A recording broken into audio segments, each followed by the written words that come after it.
Hello, and welcome to today's show, Legacy Living, Make Your Life Count. I'm your host, Dr. Gloria Burgess, international leadership expert and trusted advisor. Welcome to Legacy Living, Make Your Life Count. I'm delighted that you joined me today. I want to give a big thank you to those of you listening, and here's a great big shout out to all of you listening around the world. I'm delighted and so grateful that you tuned in. I hope you're enjoying a fabulous day and that you're having a fantastic week, because you know what? In the grand song of the universe, life is very short. It's short, sweet, and very precious. So, I hope you're making a difference in your own life, because when you do, you also make a difference in someone else's life. Now, a lot of folks want to make their life count for something, and they ask me, Dr. Gloria, how do you do that? Well, it's really very simple. Very simple. You make your life count day by day, step by step, moment by moment, every single day, 365, 24/7. That's what Legacy Living, Make Your Life Count is all about. Now, you can learn more about Legacy Living, Make Your Life Count by visiting the Gloria Burgess website. That's gloriaburgess.com. And as I've mentioned before, if you love to be inspired, you can actually subscribe to my inspirations right on my website. Just scroll down a little bit, look on the right sidebar until you see the place to add your email address to subscribe to my weekly inspirations. It's that simple. Each week, you get a lovely photograph and a short quotation that inspires you. You can also visit me on Facebook, and that's facebook.com/Dr. Gloria Burgess, PhD. And the doctor is abbreviated, so it's Dr. Gloria Burgess, PhD. You can also check out one of my TED Talks at TED.com. Now today, I want to talk with you about leadership, a topic that is near and dear to my heart. Specifically, we are going to focus on work-life balance.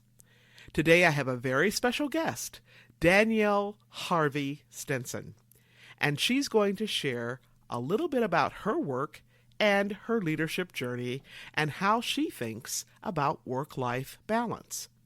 So who is Danielle? Well, she wears many, many hats. She's a mom, she's an avid lifelong learner, and she's a very creative soul and a trusted friend, and an amazing mentor. In a word, Danielle is an influencer, and to me, she is very inspiring.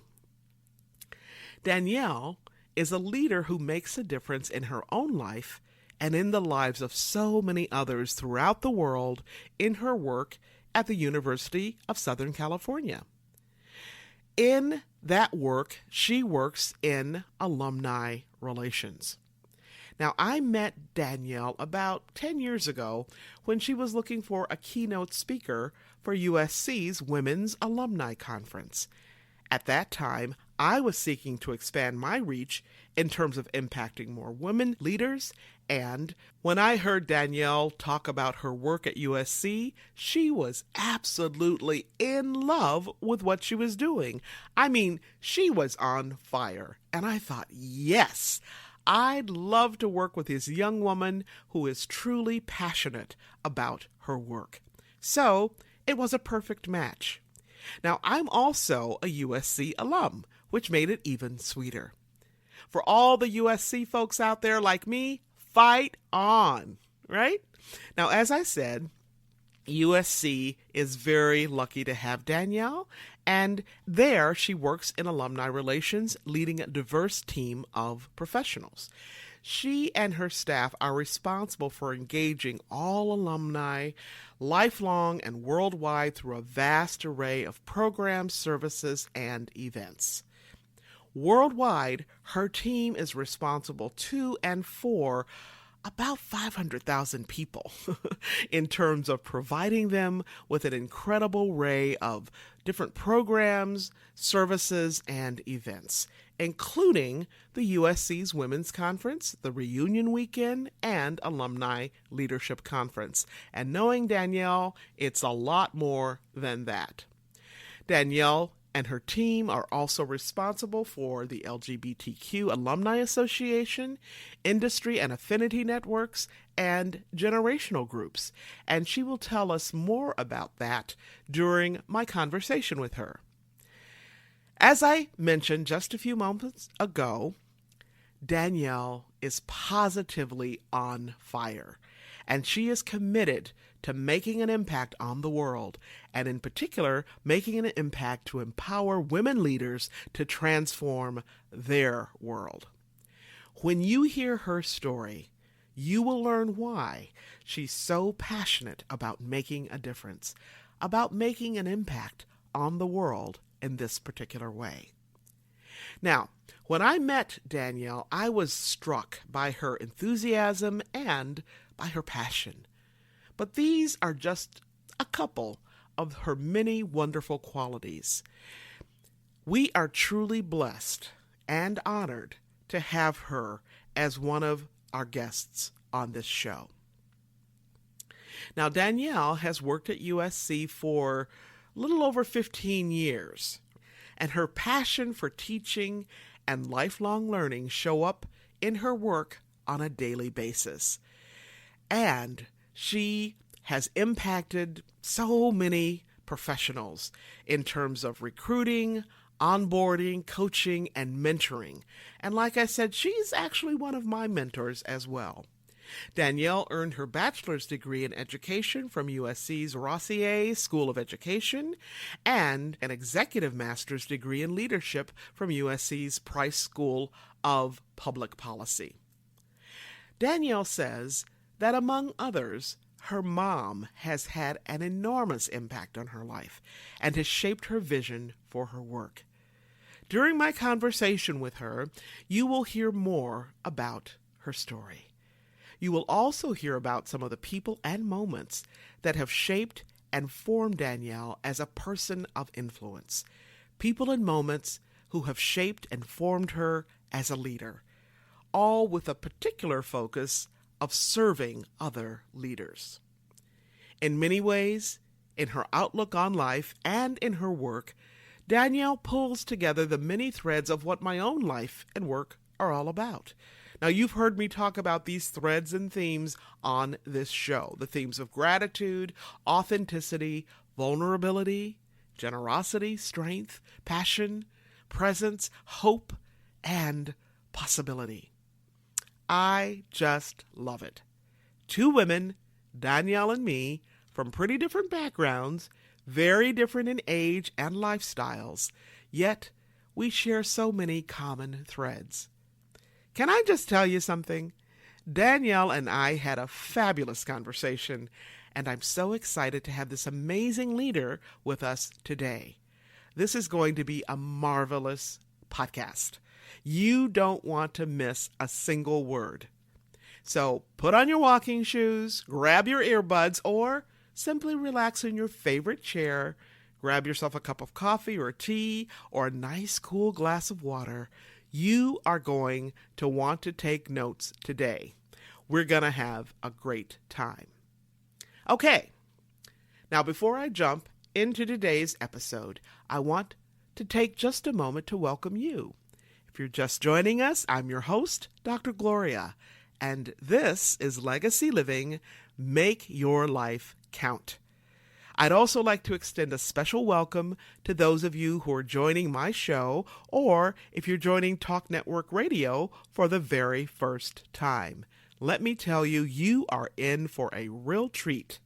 I'm excited to have you listening today, and I'm deeply honored that you've allowed me to be part of your day, so you can be inspired by ideas and resources to make your life count. Today's episode is all about work-life balance, a very important topic as you develop your own identity as a a leader. Good morning, Danielle. How are you doing today? Hi, Gloria. I'm doing well. Thank you so much for having me. Oh, it's such an honor and a blessing to have you on the call today. Danielle, I know that my listeners can't wait to hear what you have to share with us. So welcome, and again, thank you for joining me. Thank you. I am looking forward to today's conversation. Right. So, Danielle, let's begin. If you would just say a little bit about yourself, kind of tell us about you, your journey to, where you are today, and the kinds of things that you do in your current work. Okay, sure. So I am currently the Assistant Vice President for Alumni Relations at the University of Southern California, and I have been working here for over 13 years now. And you mentioned my journey. I actually started, no shame in my game, as the assistant to the assistant of the head of the Alumni Association. And it was a funny thing that happened on the way to the Coliseum, literally, that I can share with you. But just going into what I do on a daily basis, I am responsible for alumni engagement around the world and with our various alumni constituents. So we have over 400,000 alumni that are living around the world, as I mentioned, and my task, along with several members of my staff, is to break that number down and to engage alumni on a personal level. So we will look at everything from how do alumni work to where do they live, what are some of their personal interests, and then we'll build programs around those things. So there are alumni clubs of New York. There's an industry network based around real estate. We have professional networks for women. You name it, there's probably an alumni program for it, and hopefully that speaks to those alumni. So I have a very creative job, in short, if we just want to boil it down. I get to be creative and, work with really amazing people. Well, it sounds like this is like the perfect job for you, Danielle. You and I have known each other for, going on 7 or 8 years now, and I know that, it's becoming very, very rare for people like you, professionals, to stay within an organization for, even more than 3 or 4 or 5 years, and you've been there for almost 14 years now at USC. Can you tell us about a little bit more about that no shame in your game thing? Your path at USC and why you stayed there longer than the norm.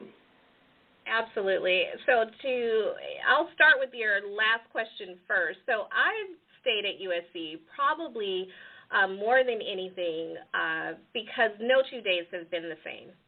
And when you're a creative person, like I believe myself to be, you need that. I need that. I need that creative outlet. I need to be, thinking of things differently and in new ways, and how can we do things better.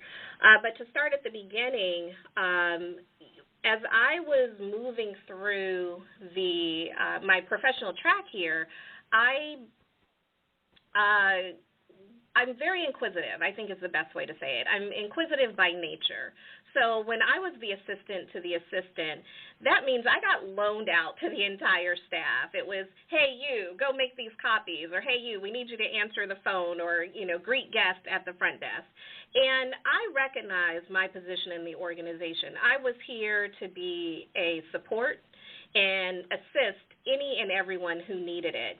And by doing so, I actually learned a lot about our organization, about USC, in things that I didn't even know as a student. I'm also an alum, which makes the job easier sometimes. But I'm also an alum, so I already had a love and an affinity for the university. But I got to discover people and programs and things that I had no clue about as a student. So when I became the assistant to the assistant, and as I described, worked with everyone and for everyone, I just went about my business in a way that allowed me to really discover, wow, this is a bona fide profession, and not only is it something that I'm interested in doing, it's also something that I happen to be good at doing.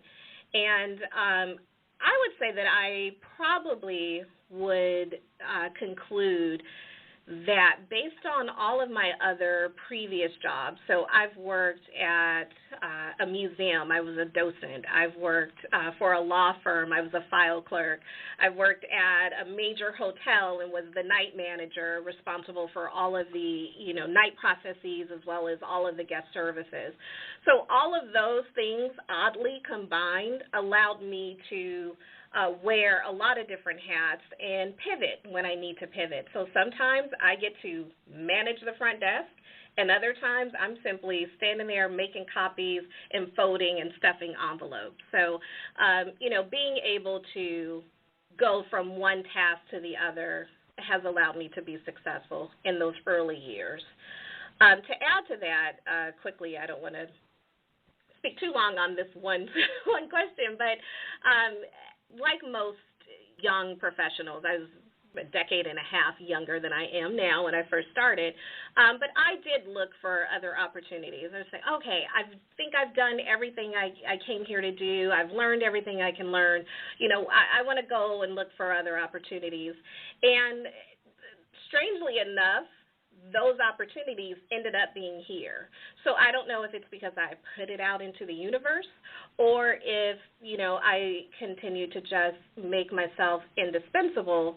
My bosses, my supervisors would say, hey, Danielle's done all of this and she seems to be, successful. Let's add something else and let's provide another opportunity for her. So I've been very fortunate in that I've had an organization that has allowed me to grow up and progress and has progressed with me. So I think that's rare in a lot of organizations, but the fact that I've been able to do it here, I count it as a blessing. Well, I think the trajectory of your path there at USC, Danielle, is very inspiring, and thank you for sharing, because a lot of people, they kind of scratch their heads. They look at somebody like you and they go like, how did she do that? What kinds of steps do you have to take to get there? And you kind of told us, you unpacked the deck a little bit for us. So I really appreciate it. And it's very inspiring to hear about your journey. Thank so you. I know you described yourself as very creative and you're curious. You like discovering new things. You're a learner, right? And so I would love for you to share with our listeners some of the key lessons, maybe like 2 or 3 lessons that you've learned through your journey at your time, for your time at USC. And also, if you could share with us, what are your biggest challenges as well? Sure. I'm going to start with actually one of the lessons that I learned just growing up in my household, something that my mother told me that her father told her, and I don't know where he got it, but it's definitely something that now I even hear my children saying, anything worth doing is worth doing well. And whatever your job may be, if you're the one making the copies, you be the best copy maker you can be. If you're the one getting the coffee, you make that the best pot of coffee anyone's ever had in their lives. And, it sounds funny to say it, but I think there really is something to be said. And to make the point, what I always share with my staff or with young professionals or with students that I may be mentoring, you're always interviewing, even when you're not interviewing. And what I mean by that is people are going to observe you in the way that you go about your business and the way that you go about your work. Are you going into your work with passion? Are you approaching your work with, care and thoughtfulness? I think that is something that people observe even when they're not paying attention. And as now somebody who is in a supervisor role, I now supervise other staff members, I can definitely notice that. Even if I don't check in with a particular staff member, on a day-to-day basis, or I haven't checked in with them for a couple of weeks, I can tell when someone's phoning it in and when someone's really going about their work in a way that shows they care. So to speak to the challenges, I think another thing that I sort of live by day to day is never be satisfied with just good enough. And I'll say that in a way, yes, sometimes we do just need to get it done. And I have a short list of things, okay, we've just got to do it, and, this is as good as it's going to get. But after I've done something as big as, let's say a reunion program or a women's conference or any of our big programs, immediately following, and sometimes even the week of, I'll start thinking about, okay, if where we are is the best that we can do, what does next year's look like? Or what does it look like the next time? What could we have done better? For the things that are outstanding, how can we replicate that or make it scalable so that we're not stressing ourselves unnecessarily? So that is something that I think, again, attaches itself to that first thing, which is if you're going to do something, do the best. And then if you did do something, take pause and see how can we do it better? How can we continue to get better? And that goes to the lifelong learning and me being a dedicated to always learning, sort of mantra that I live by. And and then we just keep challenging ourselves. I feel like every single day that we wake up and open our eyes and have breath in our bodies, we're here to be a little bit better than we were before. And it's kind of like how I start my day. Like, what's the day going to look like? So those are like my three big ones, and they're all related to one another. Absolutely. You sound like you could have grown up in my household. I'm just... We say that all the and time. I was also thinking about, I'm not even a football person, but yesterday the Seahawks, our local team here, just blew it off the charts. And I only mention it because you talk about the challenge, your particular things, is never be satisfied with just being good enough. Yeah. And Pete Carroll used to be the football coach at USC, and he's now up here. And I'm just thinking, that's how he coached the team there. That's how he coaches the Seahawks. Never be satisfied, and always look for those possibilities. So, yeah. All right. So can you tell us a little bit, Danielle, about your experiences and specifically what you do to educate and empower your staff? I mean, you have people reporting to you. You haven't always had that. So, how do you do that, and maybe who did you learn from? Who influenced you? Yeah, that is a great question. So just a little bit of a background. I did not share, which is, if it's not apparent to everyone now, my major was education. So it's not an accident that I am so committed and love the thought of lifelong learning. Every day we can get better. There's always something new to learn. And so I actually take the approach with my staff as, how can we make this a teachable moment?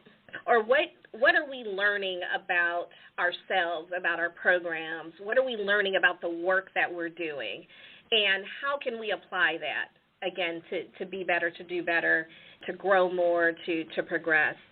So even in the times where we don't always do everything perfect, right? Because last I checked, everybody's still human, those of us who are on Earth. So when we do get to those moments of, hey, we did not hit our target, or we totally missed the mark on that, instead of, hey, let me come down on you and make you feel terrible about something that you probably are already making yourself feel terrible about, again, let's unpack and let's look at what can we do differently, what did we learn about that, and how can we just use this to empower us to move forward. So it's so important to me because I've had terrible bosses, not here at USC, it's a wonderful university, but I've had terrible bosses in the past where instead of helping their staff members, figure things out or to be successful, they were always finding fault. This is wrong. That's wrong. You didn't do that right. You should have did this and blah, blah, blah, blah, but not really giving concrete information about how to be better in the future or how to be successful at that particular thing in the future. So I know, like I said, how that feels and how it just makes me want to, it made me at those times just want to throw my hands up or, hey, you know what, I'll take my toys and go elsewhere. So when I work with my staff, it is important for me to allow them to fail with grace. Yes. And again, then move forward. So that's really important to me. Thank you. And Danielle, you mentioned that you had some really good mentors as well. Can you tell us perhaps about one or two people who really influenced you? I'll ask you the next question after you answer this one. My head's just kind of spinning because I'm loving talking with you. Oh, my gosh, yes. You and I talked about this. You and I can talk for hours, and I'll try I'll try to give some concrete answers in a short amount of time without going on and on like I'm doing right now. So my mentors, not to butter up the host, but Gloria, I definitely count you as one of those women, leaders, and confidants who I've been able to call and talk things out. And for my mentors that I've had over my lifetime, and there have been many, some that I have been mentored by and they didn't know it, and then others that I've had, a mentor relationship with formally. But to speak to our relationship and how we've come into each other's lives, I always say you came into my life at the right time, and you helped me with our women's conference program, which I believe we'll talk about a little bit later. But since then, you've always been someone that I could call and say, I have this idea, and because of the trust, and this is unspoken, because of the trust, because of our openness, and because of our transparency and our ability to be vulnerable with one another, I just want to lay some things that are in my heart out to you. And you've been very receptive to that. And I think as mentors, just globally, taking this back for a second, that's what mentors are really that's when they're useful, right? Like we know about the professional mentors. Hey, mentor John Smith, help me get this internship or help me get this job or help me with this interview. That's all great, and those are needed.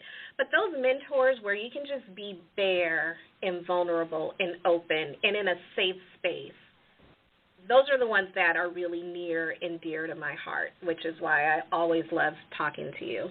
And I hope that others are able to find those mentors because they're just as important as those other tactical mentors that you need to get your jobs and get your promotions and get your references and all those sorts of things.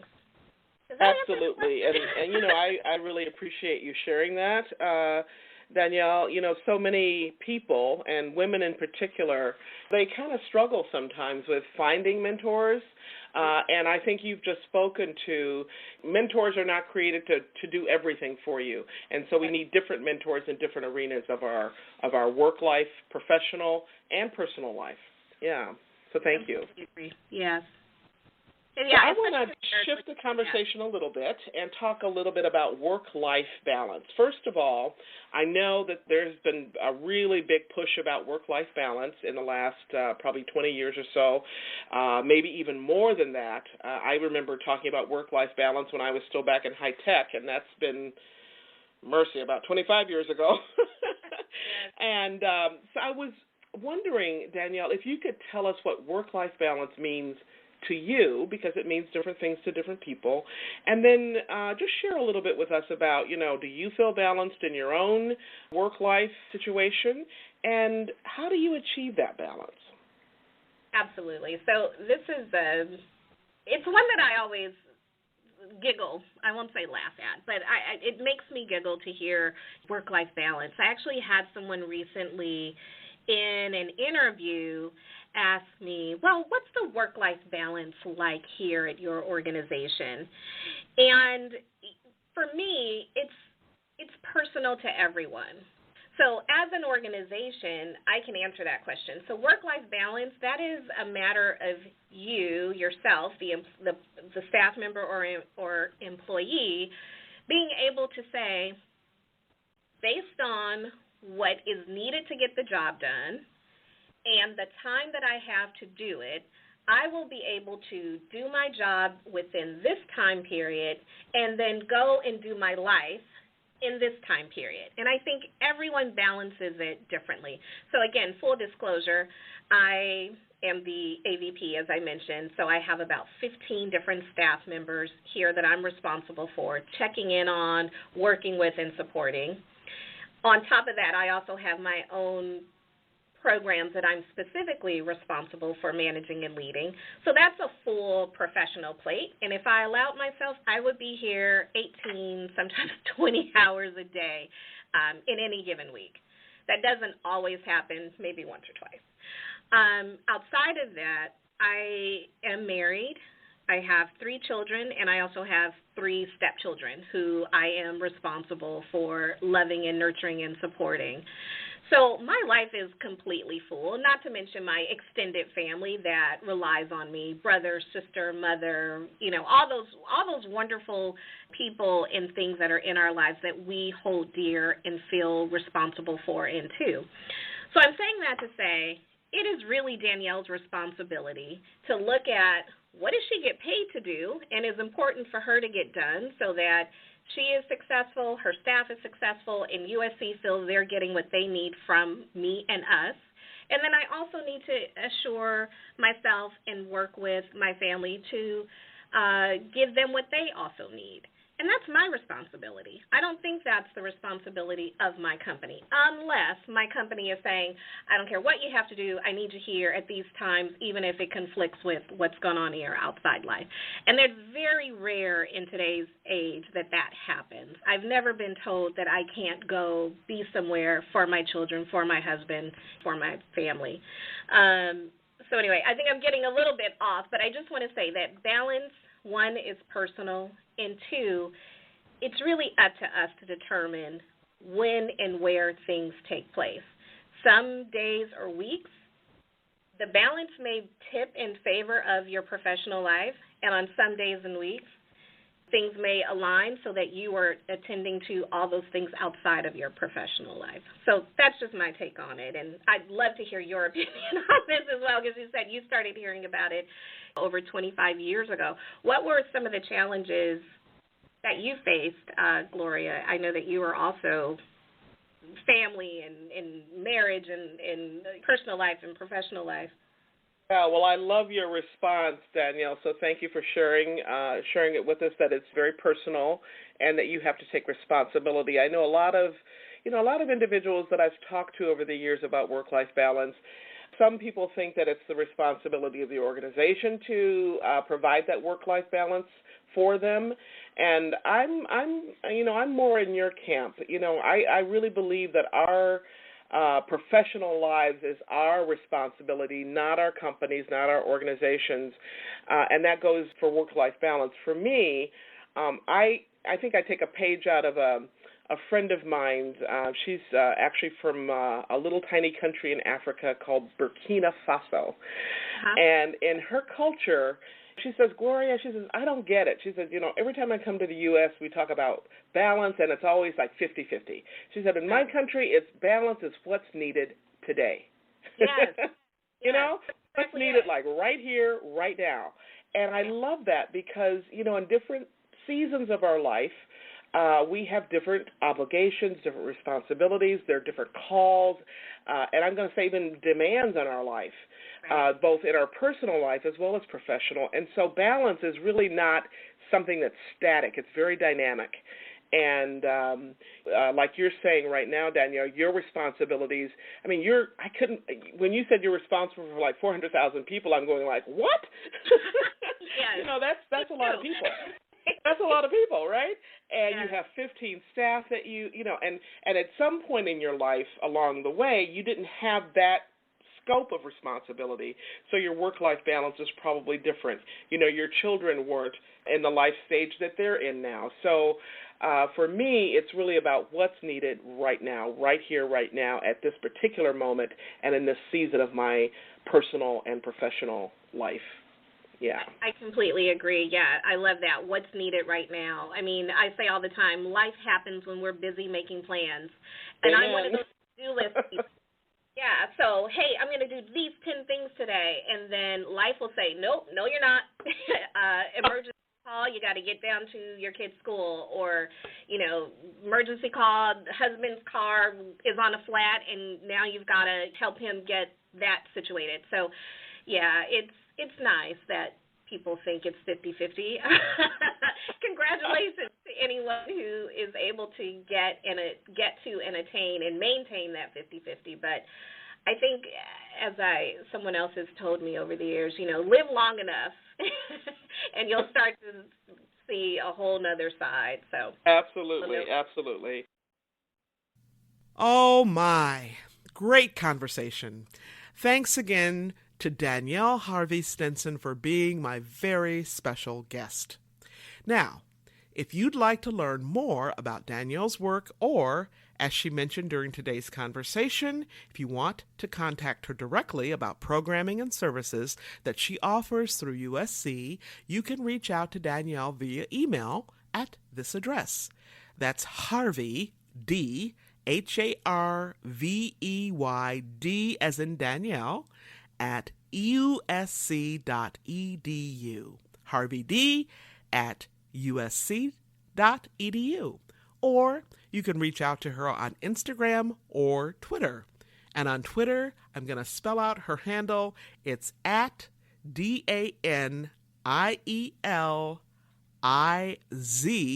as in zebra, A Harvey. At DANIELIZA Harvey, HARVEY.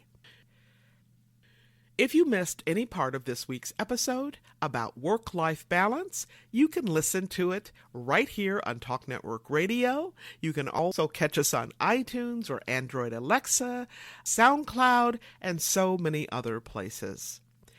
Before I close today's show, I want to give a shout out to women around the world and to my mom. Yay! Love you, Mom. When Danielle mentioned her mom as one of the women leaders who influenced her, you know what? I was thinking the very same thing, as I know many of you were too. I actually ask this question to a lot of people. Now, if I'm presenting at a workshop for young leaders, as I just recently did, or as I have coming up, because I'm always speaking, right? One of the questions I ask is, who inspired you? Who inspired you when you were a young girl or a young boy? Who did you look up to? Who did you admire, and why? It seems like no matter where I am in the world, the response to that question is pretty much the same, right? Who inspired you? Who influenced you? This is what I hear. My mom, or my dad, or my grandma, or my grandpa. It is truly amazing how much impact we have as leaders in our own home with our own children. So moms and dads, even when it seems like your daughter or your son isn't paying any attention at all, can I just tell you something? They are. They are listening, they are soaking it in, and more than anything else, they are watching you. So let me be really clear. They are scoping you out, right? They're observing everything you say and do.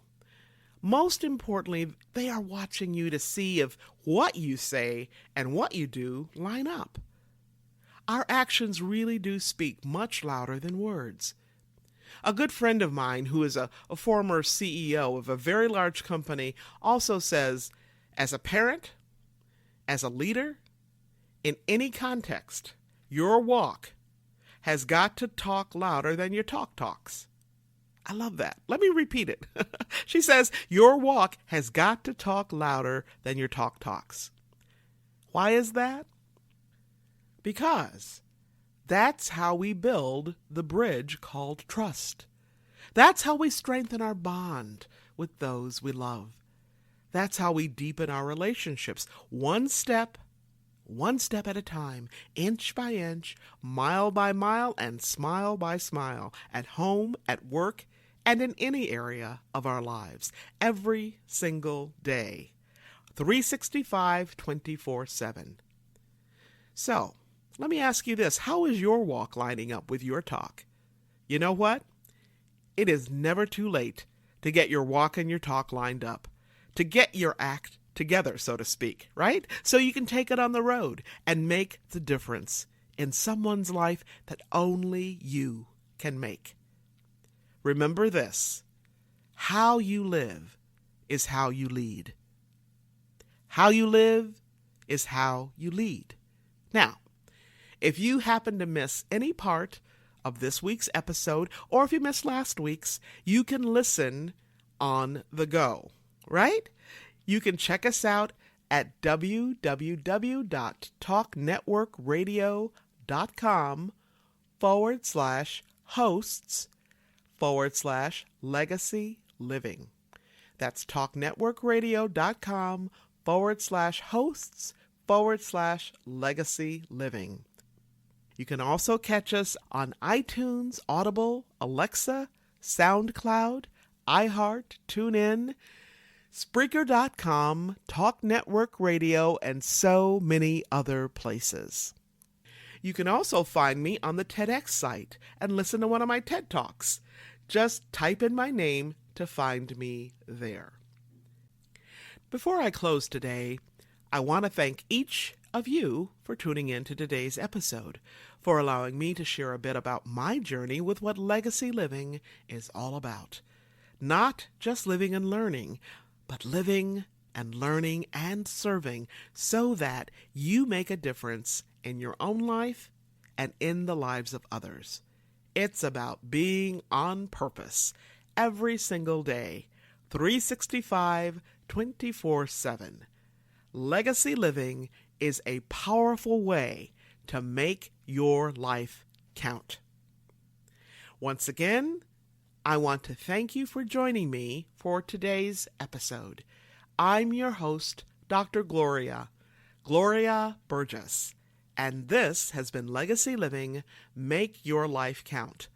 Please join me again next time right here on Talk Network Radio for another episode of Legacy Living, Make Your Life Count.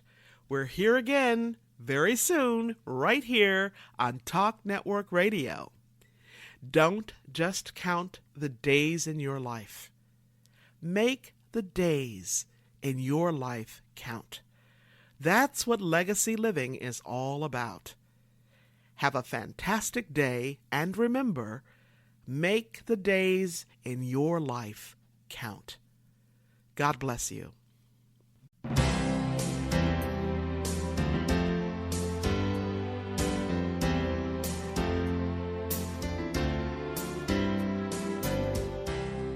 That's our show today. I'm your host, Dr. Gloria Burgess. I hope you'll join me again next time. Until then, don't just count the days in your life. Make the days in your life count. That's what legacy living is all about. Here's to you. Have a fantastic day, and be sure to make it a yes kind of day. Remember to celebrate the music of your life. Make the days in your life count.